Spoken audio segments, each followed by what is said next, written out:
বর্তমান ব্যস্ততা আসলে যে স্বপ্ন দেখেছিলাম, মানে সারাক্ষণ কর্মে থাকবো, কর্মব্যস্ততা থাকবে জীবনে, সেটা কিছুটা হলেও পেয়েছি। এই আধুনিক মানে প্রযুক্তির কারণে অনেক কাজ হচ্ছে, অনেক কাজ অন্যান্য শিল্পী ভাইয়েরা করছে, সাথে আমিও করছি। প্রতিদিনই প্রায় নাটকের শুটিং থাকে, আর যেদিন নাটকের শুটিং থাকে না সেদিন বিজ্ঞাপনের শুটিং থাকে, মানে কিছু একটা নিয়ে থাকি আর কি। অনেকগুলো নাটক আজকে এই যে এখন আমি কথা বলছি, আমি কিন্তু শুটিং স্পট থেকেই আসছি আমি নাটকে। তো ধারাবাহিক একটা শেষের পথে টিপটা টিভিতে জবা নামে একটা সিরিয়াল, এটা একটু ব্যতিক্রমী ক্যারেক্টার করছিলাম আমি। শুটিং শেষ হয়েছে, অন এয়ার এখনই শেষ হয়নি। সাথে সাথে আবার একটা প্রস্তুত হচ্ছে ফুলবাহার, এটা আমাদের হাসান আহমদ নাসিম ভাই, তারপরে সাজু খাতুন ভাই, তারা খুব সুন্দর একটা ক্যারেক্টার করছেন। আমি সাজু খাতুন ভাইয়ের বাবা করছি, এটা পরিচালনা করছেন যুবরাজ, খুব চমৎকার একটা নাটক হচ্ছে। পাশাপাশি ফরিদুল হাসানের একটা সিরিয়াল নাটক করছি আমি, সেটা যাচ্ছে হচ্ছে বাংলা ভাষায়, সেটার নাম ফাপড়। এছাড়া সিরিয়াল নাটক তো প্রায় দিন চলছে। বলছিলেন প্রযুক্তির কথা, প্রযুক্তির কল্যাণে ওটিটি ইউটিউবে খুব তুমুল কাজ হচ্ছে। এই কাজ নিয়ে আলোচনা সমালোচনা দুটি আছে। ভিউর দৌড়ে আমাদের নাটকের মান হারিয়ে যাচ্ছে, বাবা মার ক্যারেক্টার বা আপনারা যে ধরনের ক্যারেক্টার করেন সেগুলো হারিয়ে যাচ্ছে, অনেক ধরনের অভিযোগ, অশ্লীলতা, উদ্ভট সংলাপ, এ নিয়ে কী বলবেন? এখানে আমি বলতে চাই যে যারা আমরা পেশাগত শিল্পী, মানে যাকে বলা হয় যে একদম মোস্ট প্রফেশনাল আর্টিস্ট, যাদের ওয়ান অ্যান্ড অনলি পেশা হচ্ছে অভিনয়, যেটা নেশা থেকে এসেছে, তো তাদের কাছে এক ধরনের হচ্ছে, পাশাপাশি বা কলেজ বা ভার্সিটিতে ভর্তি হচ্ছে, তেমনি আমাদের ক্ষেত্রেও আমরা কিন্তু ভালো কাজ করছি। আমাদের ছেলেমেয়েরা, হ্যাঁ, যেটা ভিউ বলছেন সেই ভিউটা কিন্তু চলচ্চিত্র এবং নাটকে তখনও ছিল যখন আমাদের ইয়াং সময় ছিল। সেটা কেমন ছিল যে মনোজ সেনগুপ্ত দাদা ধরেন হিরো, তার নাটকে প্রচুর দর্শক হতো, তো সেই দর্শক হওয়াটা এক ধরনের ভিউ ছিল। অমকের নাটকটা খুব একটা ভালো দেখেননি দর্শকরা বা নেননি, সেরকম ছিল, কিন্তু উল্লেখ করা ছিল না এইভাবে যে অমুকের ভিউ এত, অমুকের এত নাটক ভিউ হচ্ছে, এরকম উল্লেখ করা ছিল না। কিন্তু চলচ্চিত্রও ছিল এরকম, 4, 5, 6 জন হিরো একসাথে কাজ করেছেন, কারোর ছবি ভালো চলেছে, কারো একটু কম ভালো চলেছে, আবার পরের সপ্তাহে যারটা কম ভালো চলেছে তারটা ভালো চলেছে। এইভাবে ওই ভিউয়ের ব্যাপারটা ছিল। ভিউ তো আমাদের লাগবেই, ভিউটা তো দর্শক, সেই দর্শকের কাজটা হচ্ছে আমাদের দেখা। তো সেই দেখাটা তারা দেখেছেন তখনও, এখনও, কম বেশি, কাউকে কম বেশি পছন্দ করেছেন, কাউকে বেশি পছন্দ করেছেন, কিন্তু এইভাবে কাড়াকাড়ি লাগেনি আমার ভিউ এত, আমার ভিউ এত, এরকম ছিল না। বাট তখনও ছিল দর্শক নন্দিত হওয়া, আজও আছে দর্শক নন্দিত হওয়া। এটার তফাৎটা হয়েছে এখনকার ছেলেমেয়েরা একটু হুড়োহুড়ি করে, ধাক্কাধাক্কি করে নিতে চায়, আর তখন ছিল করে গেছি কাজ, দর্শকরা ফল দিয়েছেন আমাদের, এরকম ছিল বিষয়টা। তো প্রযুক্তির কথা যদি বলি, এই যে আমাদের আধুনিক প্রযুক্তির কারণে প্রচুর মূল থেকে ছিটকে পড়া কিছু কাজ হয়। যেমন প্রত্যেক জায়গাতে যদি আপনি দেখেন, আপনার কর্মস্থলের দরজার বাইরে কিংবা কোনো প্রার্থনালয়ে, এভরিহোয়ার আপনার এক ধরনের কুলাঙ্গার থাকে, যে জুতো চুরি করে নিয়ে যায়, স্যান্ডেল চুরি করে নিয়ে যায়, বা একটা ভালো কাজের কোনো সে প্রশংসা করে না, বলে হ্যাঁ করছে, হ্যাঁ হয়েছে, না হলেও হইতো, হ্যাঁ ভালো করছে, না বলছি না, কিন্তু না হলেও হইতো। এই যে এক ধরনের লোক, এইভাবে ধরেন কিছু দর্শক আমাদের বিপথে যাচ্ছেন এই বিপদগামী লোকদের কারণে, যারা আমাদের এই মূলধারার, যারা আমরা শিল্পী নামে পরিচিত, যারা আমরা শিল্পকে ভালোবেসে কাজ করেছি, তাদের পাশাপাশি ওই রকম করতে চেয়েছে। ধরেন ওই মাইকেল জ্যাকসনের নাচও আমি দেখেছি, একজন ভাজাওয়ালা নাচছে, but that is not Michael Jackson. তো ওই রকম আশপাশ দিয়ে বিভিন্নভাবে প্রযুক্তির কারণে খুব সহজভাবে কিছু কাজ করে ফেলে, যেটা দর্শক আমাদের দর্শকরা নন, আমাদের সম্মানিত যে দর্শকরা তারা এগুলো দেখেন। কিন্তু মাঝে মধ্যে হয় না যে প্রযুক্তির কারণেই একটা টিপ পড়ে গেল, উনি দেখলেন। এখন আমি একটা জিনিস বলতে চাই, সেটা হলো যে পৃথিবীতে একটি ফিল্মের দর্শক মনে হয় চুপি চুপি লুকিয়ে লুকিয়ে বিশ্বের সবচেয়ে বেশি, সেটি হলো পর্ন মুভি। কিন্তু সেটা সর্বজন স্বীকৃত নয়, সম্মানিত নয়। কাজেই আমরা এখনও আশা করি সম্মানিত জায়গায় আছি, সম্মানিত হিসেবে আছি। ওই ধরনের ছবি দর্শক কখনোই তাদেরকে সম্মান দেয় না। ইয়েতে আপনি বললেন যে আপনি আসলে প্রতিদিনই ব্যস্ত, প্রতিদিনই কাজ করছেন। হ্যাঁ, আবার আমরা এটাও জানি যে ভিউয়ের দৌড়ে আসলে আপনাদের মতো যে ক্যারেক্টারগুলো, ওই ক্যারেক্টারগুলো হারিয়ে যাচ্ছে। তো এই যে প্রতিদিনের ব্যস্ততা, আপনি আসলে কতটুকু ক্যারেক্টার করতে পারছেন, কতটুকুর জন্য আসলে আপনাকে নিচ্ছে? হ্যাঁ, হয়তো কাজ প্রতিদিনই। এইটা একটা হয়েছিল যে মাঝামাঝি এই সময়টার একটা আগের সময় এসে খুবই দুঃসময় বলতে পারি আমরা এটাকে, খুবই দুঃসময়। যেটা হয়েছিল যে রাইটারদের বলা হতো 3জন বা 4জন আর্টিস্ট থাকবে। তো তারা কারা? নায়ক, নায়কের বন্ধু, নায়িকা, নায়িকার বন্ধু, বাস এই 4জনই নাটক বানাতে হবে যেভাবেই হোক। বাজেট নাই এরকম বলতো। এই বাজেট নায়ের দুর্বিষহ যন্ত্রণাতে আমরা পড়েছিলাম।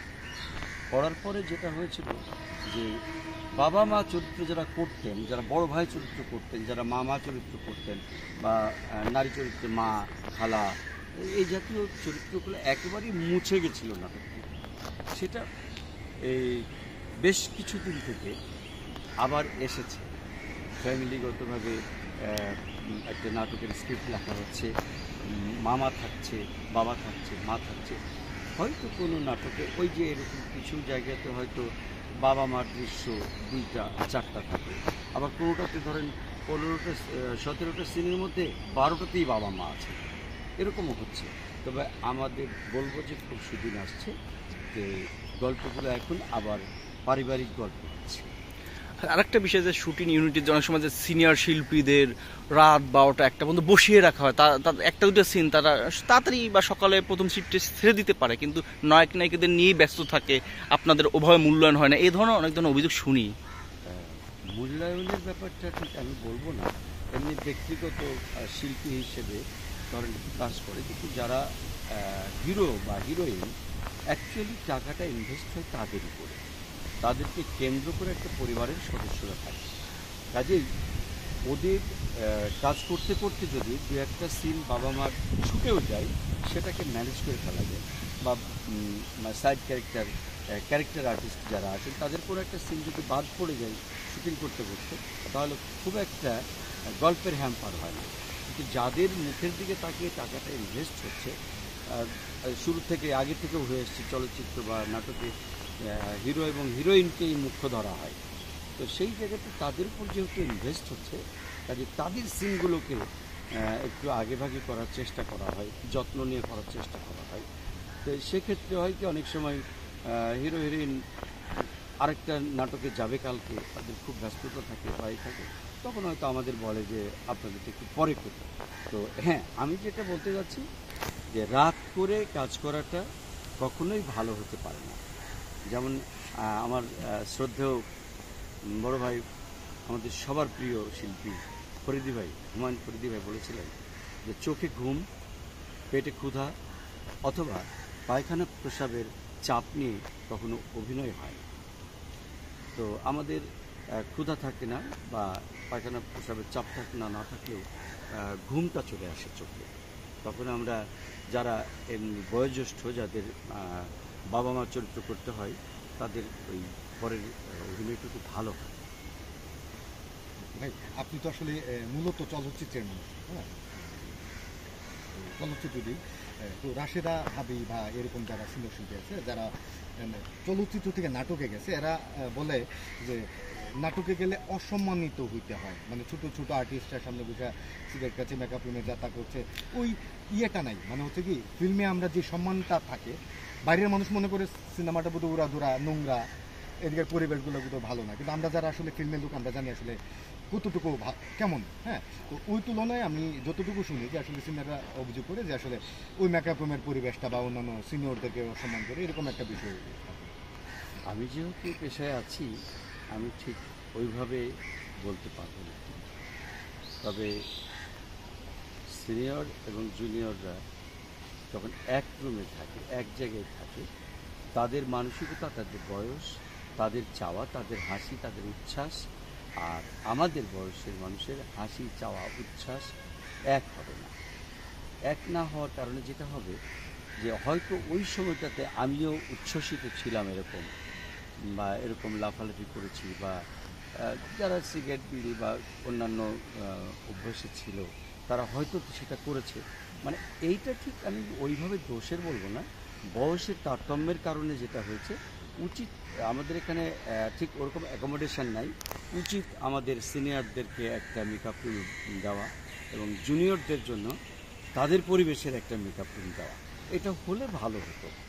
যা আমার যারা সহকর্মী সিনিয়র আছেন, যারা যেটা বলছেন, এটা তারা নিশ্চয়ই একটু ডিস্টার্ব ফিল তো হয় কি, ধরেন অট্ট হাসি দিল, এখন আবার টিকটক কী যেন সব এসেছে, রিল বানানো, এগুলো নিয়ে তারা ভীষণ ব্যস্ত থাকে। এগুলো তাদেরকে সম্মানিত করে, এক ধরনের তাদের এক ধরনের পরিচিতি এনে দেয় এবং সেখান থেকেও অনেকে নাট্যশিল্পী হয়েছে এবং পাশাপাশি তারা অর্থও উপার্জন করছে। এই জিনিসটা আমাদের সময় ছিল না, কারণ এই উচ্ছ্বাসগুলো আমাদের ভেতরে তখন কাজ করে। এখনকার সময় ছেলেমেয়েরা যা করছে, এটার সঙ্গে আমি মনে করি যে সময়ের সাথেই আছে এটা। দু একটা ছেলেমেয়ে যদি সিগারেট বা অন্যান্য কিছু নেশা করে থাকে, সেটা না করলে ধরেন একটু সম্মানিতই বোধ করলাম। আমাদের সামনে করলো না, ঠিক আছে, একটু বাইরে জাস্ট মেকআপ রুমের বাইরে গিয়ে তারা হই হুল্লোড় করলো, সিগারেট বিড়িটা খেয়ে আসলো, এটা হতে পারে, করলে তাদের খুব একটা ক্ষতি হবে না। তবে আমি ওই উচ্ছ্বসিত বিষয়টাকে মেনে নিই, তার এই উচ্ছ্বাসটাকে মেনে নিই। ভাই, আপনাকে সিনেমার দর্শক যতটুকু দেখেছে পর্দায়, তার চেয়ে বেশি গলা শুনেছে আপনার। হ্যাঁ, আমি এটা জানতেই চাই যে একটা ছবিতে আপনি সর্বোচ্চ কয়টা ক্যারেক্টার অভিনয় করেছেন? আসলে বলতে গেলে অবাস্তব, কারণ একটা সময় তো ছিল যে আমি 6টা ছবির ডাবিং করতাম প্রতিদিন, 3টে থিয়েটারে, 3টে সকালে, 3টে বিকালে আমাকে ভাগ করে নেওয়া হতো এবং 6টা ছবি, সকালে 3টা ছবিতে ভয়েস দিয়েছি, বিকেলে 3টে ছবিতে ভয়েস দিয়েছি। পাশাপাশি অনেক সময় অন্য স্টুডিওতে বাইক টান দিয়ে গিয়ে একটা রিল করে দিয়ে আসতে হয়েছে, এরকম হয়েছে। তো সেই ক্ষেত্রে ধরেন কী যেন ছিল প্রসঙ্গটা, মানে একদিনে আসলে কয়টা ক্যারেক্টার করছেন একটা ছবিতে? তো আমি সর্বোচ্চ একটি ছবিতে, আমি কোনো ছবির নাম কিন্তু বলবো না, সেই ছবিটিতে আমি 11টি ভয়েস দিয়েছিলাম, 11টি চরিত্র। তখন আমাদের কাছে মনে হতো যে ভিন্ন ভিন্ন স্বরে গেছে কণ্ঠ, বিভিন্ন মানে 11টা কণ্ঠস্বর আলাদা ছিল। তখন আমার খুব মডুলেশন ছিল কণ্ঠে, অনেক প্র্যাকটিস ছিল, যার কারণে হয়তো সম্ভব হয়েছিল, যেটা আজ আমি পারি না। আজও 2-3টা পারি এরকম, বা আমি এখন আসলে তেমনভাবে আর ভয়েসে কাজ করছি না, আমি অভিনয়টাকেই এখন প্রাধান্য দিচ্ছি। আর এটার কারণ হচ্ছে অভিনয় থেকে ভয়েসে একটু শ্রম বেশি লাগে, শ্রম বেশি হলেও ইনকাম তো বেশি, ইনকামও ঠিক অভিনয়ের থেকে কম। আর এখন যেটা হচ্ছে, আমি যে চেষ্টা করে এটাকে শিল্প করেছিলাম, খুব চেষ্টা করেছিলাম, বিভিন্ন টেলিভিশনে, পত্রপত্রিকায়, মিডিয়াতে বলা বলি করে, নিজে চেষ্টা করে করে একটা শিল্পের জায়গাতে ডাবিংটাকে আনার চেষ্টা করেছিলাম এবং কিছুদিন পর সেটা এসেছিল। কিন্তু ওই যে বললাম, সব জায়গাতে কুলাঙ্গার আছে, এর মধ্যেও কুলাঙ্গার ঢুকে গেছে। হ্যাঁ, যে ধরেন এটার ডাবিংয়ের সম্মানিতা বা সময়ের নির্ধারণিতা বা সেকেন্ড গুনে গুনে টাইম কাউন্ট করা, এই জাতীয় বিভিন্ন বদ অভ্যাস প্র্যাকটিসগুলো ঢুকিয়ে ডাবিংটাকেও অসম্মানিত করে দিচ্ছে।